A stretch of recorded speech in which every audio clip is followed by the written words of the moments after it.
Assalamualaikum warahmatullahi wabarakatuh. Perkenalkan, nama saya Ainur Roma. Di sini saya akan menjelaskan tentang sosialisasi, lembaga sosial, dan dinamika sosial. Selamat menonton.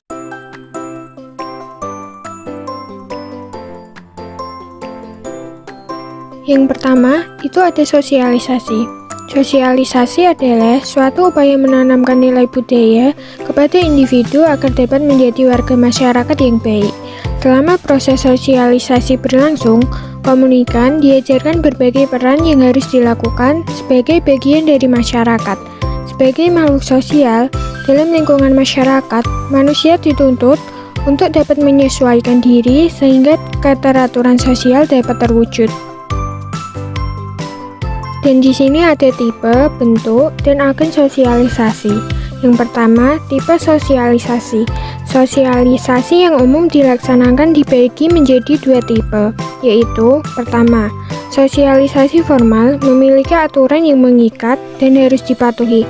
Contohnya, aturan yang tertulis pada UUD 1945. Dan yang kedua, sosialisasi informal, yaitu sosialisasi yang bersifat kekeluargaan di masyarakat atau pergaulan. Contohnya, interaksi sosial dalam keluarga. Dan yang kedua yaitu bentuk sosialisasi. Sosialisasi dapat dibagi menjadi dua bentuk, yaitu satu, sosialisasi primer. Sosialisasi primer adalah bentuk sosialisasi yang terjadi pada tahap awal yang dijalani manusia, yaitu sosialisasi semasa kanak-kanak ketika belajar perannya sebagai anggota keluarga atau masyarakat. Contohnya, orang tua mengajarkan anak untuk bersikap jujur. Dan yang kedua, sosialisasi sekunder. Sosialisasi sekunder adalah bentuk sosialisasi pada proses sosialisasi selanjutnya yang dilakukan oleh pihak-pihak di luar keluarga. Contohnya, sosialisasi yang dilakukan di lingkungan sekolah dalam proses belajar mengajar. Dan yang ketiga yaitu ada agen sosialisasi. Pihak-pihak yang berperan mensosialisasikan nilai dan norma disebut sebagai agen sosialisasi. Ada 5 agen sosialisasi utama yang ada, yaitu 1. Keluarga. Keluarga merupakan agen sosialisasi primer yang memiliki intensitas tinggi untuk mengawasi perkembangan pola perilaku anggota keluarga. Dan yang kedua, lembaga pendidikan. Lembaga pendidikan merupakan sosialisasi sekunder yang memiliki tujuan menanamkan nilai kedisiplinan dan berorientasi mempersiapkan bekal pendidikan generasi muda di masa mendatang. Dan yang ketiga yaitu kelompok permainan. Kelompok permainan yaitu agen yang melakukan sosialisasi melalui kelompok permainan atau teman sebaya. Dan yang keempat, lingkungan kerja. Lingkungan kerja yaitu sosialisasi yang dilakukan dalam lingkungan kerja untuk mencapai kesuksesan dan keunggulan dalam bekerja. Dan yang terakhir, media massa. Media massa yaitu alat penyampaian pesan yang bersifat umum. Perkembangan dan perubahan sosial memiliki peran penting dalam penyampaian nilai dan norma untuk menghadapi masyarakat yang beragam atau heterogen. Dan yang kedua ada pengaruh sosialisasi. Yang pertama, keselarasan individu dan lingkungan sosial. Sosialisasi yang efektif dapat menginspirasi individu untuk berpikir dan bertindak sesuai dengan kepentingan sosial melalui beberapa tahap yang meliputi hal-hal berikut. Yang pertama, tahap persiapan. Tahap ini dialami sejak manusia dilahirkan, yaitu saat seorang anak mempersiapkan diri untuk mengenal dunia sosialnya. Pada tahap ini, anak juga mulai melakukan kegiatan meniru meski tidak sempurna. Dan yang kedua, tahap meniru. Pada tahap ini, seorang anak belajar beberapa peran yang dilihatnya, tetapi belum mengerti serta tidak menyadari aturan dan objek permainan. Dan yang ketiga, tahap siap bertindak.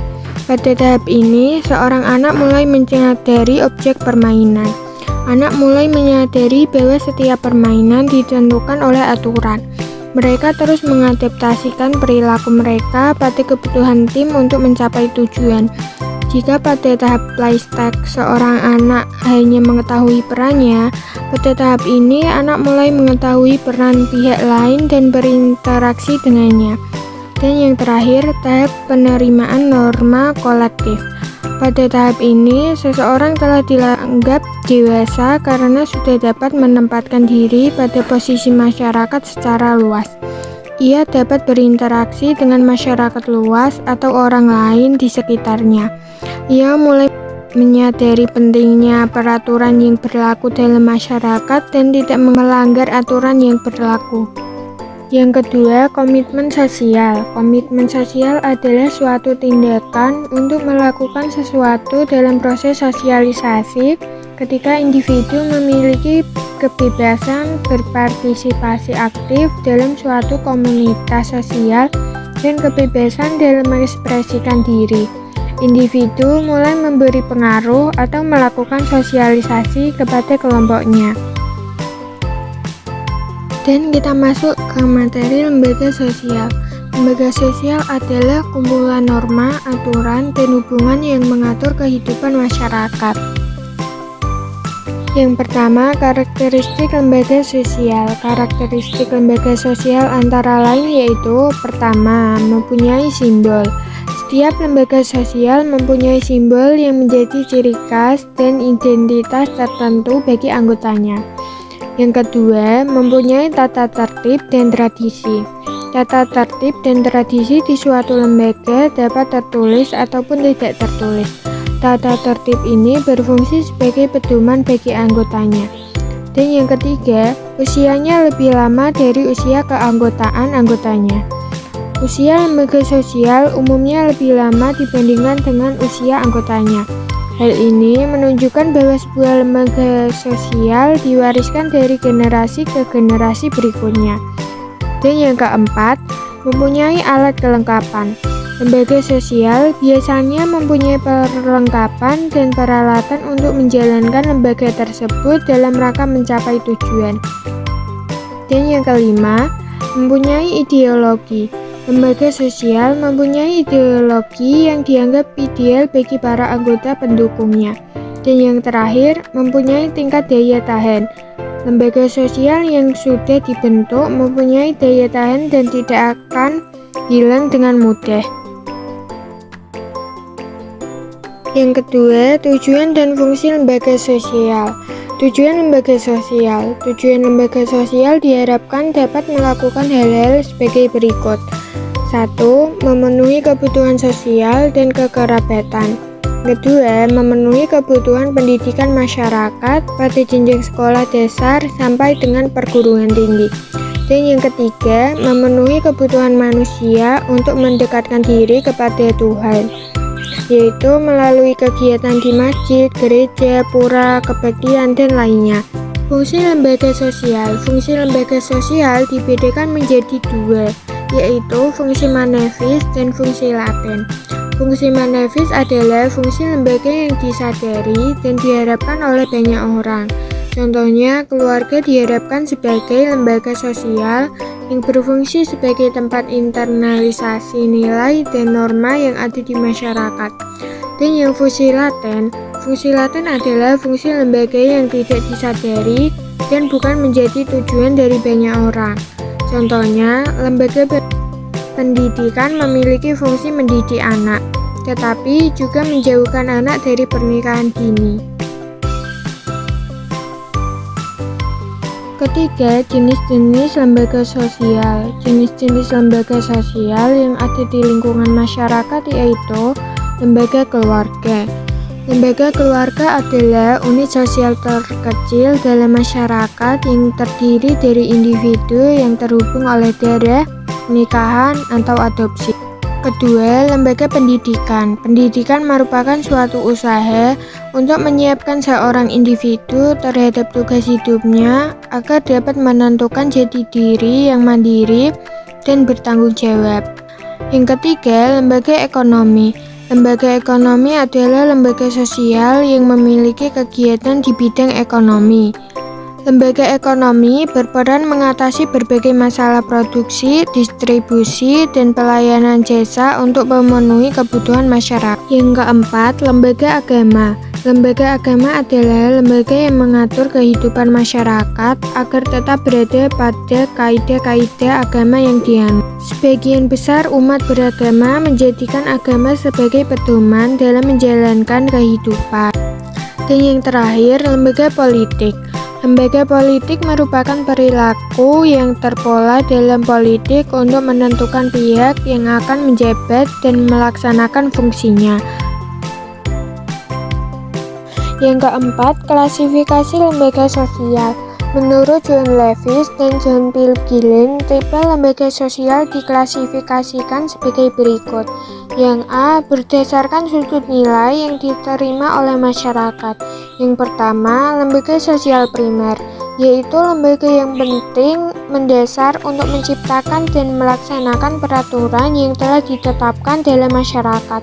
Contohnya keluarga. Yang kedua, lembaga sosial sekunder, yaitu lembaga sosial yang dianggap sebagai masyarakat kurang penting karena tidak memberikan pengaruh terhadap masyarakat. Contohnya tempat wisata.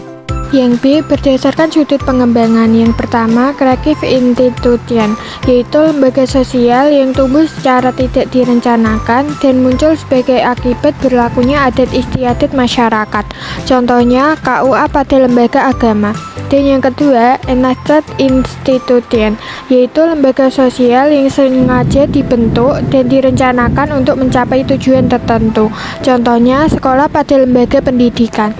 Dan yang C, berdasarkan sudut penerimaan masyarakat. Pertama, sanctioned institution, yaitu lembaga sosial yang diterima masyarakat.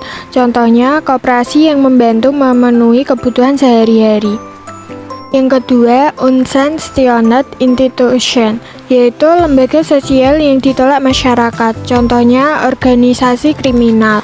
Yang D, berdasarkan sudut penyebarannya. Yang pertama, general institution, yaitu lembaga sosial yang sudah dikenal luas sebagian besar masyarakat.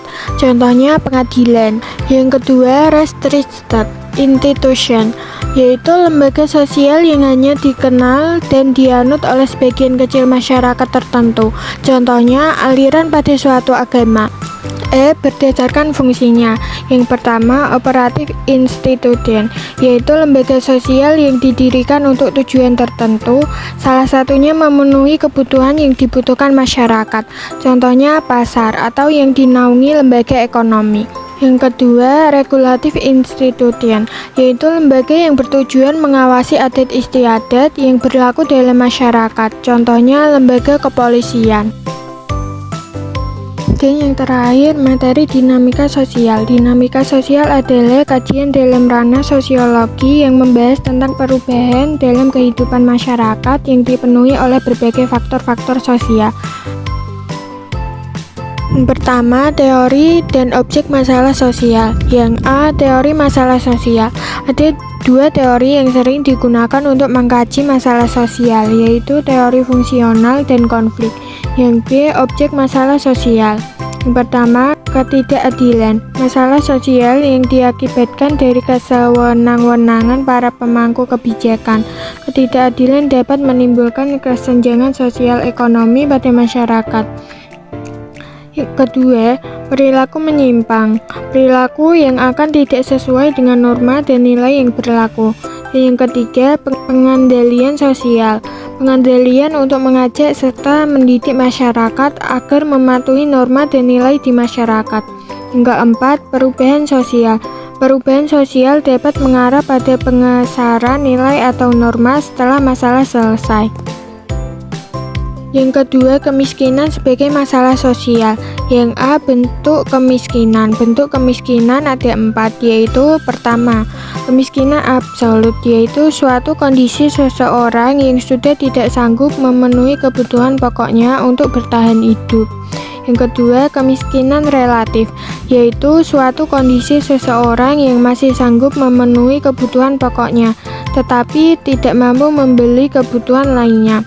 Yang ketiga, kemiskinan kultural, yaitu kemiskinan yang terjadi akibat sikap dan unsur budaya masyarakat yang tidak memiliki motivasi untuk hidup yang lebih baik. Kemiskinan kultural sulit untuk dihilangkan karena sudah berlangsung turun-temurun. Yang terakhir, kemiskinan natural, yaitu kemiskinan yang terjadi sejak awal karena seorang individu memiliki keterbatasan fisik, sakit, atau akibat bencana alam. Yang B, penyebab kemiskinan. Kemiskinan dapat disebabkan oleh dua faktor, yaitu pertama, faktor pribadi. Penyebab kemiskinan karena faktor pribadi yaitu penyakit, buta huruf, dan pemborosan. Yang kedua, faktor ekonomi. Penyebab kemiskinan karena faktor ekonomi yaitu bidang pertanian, pengangguran, dan penimbungan kekayaan yang tidak produktif.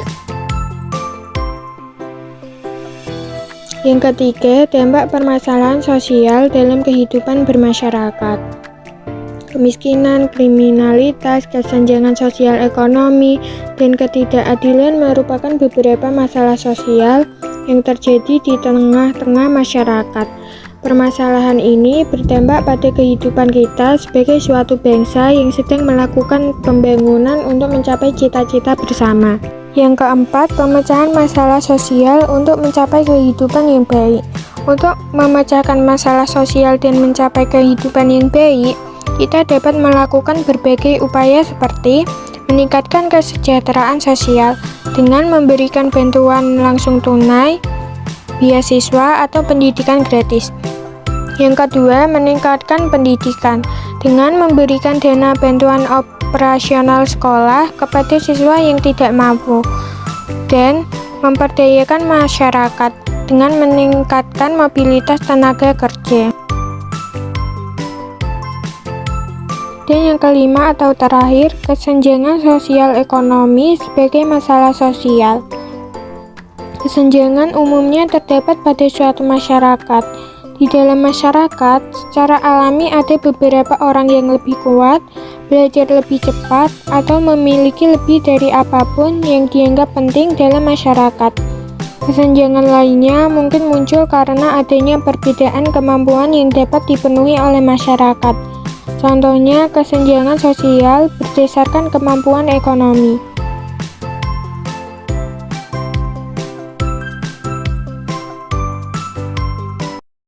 Sekian penjelasan dari saya. Wassalamualaikum warahmatullahi wabarakatuh.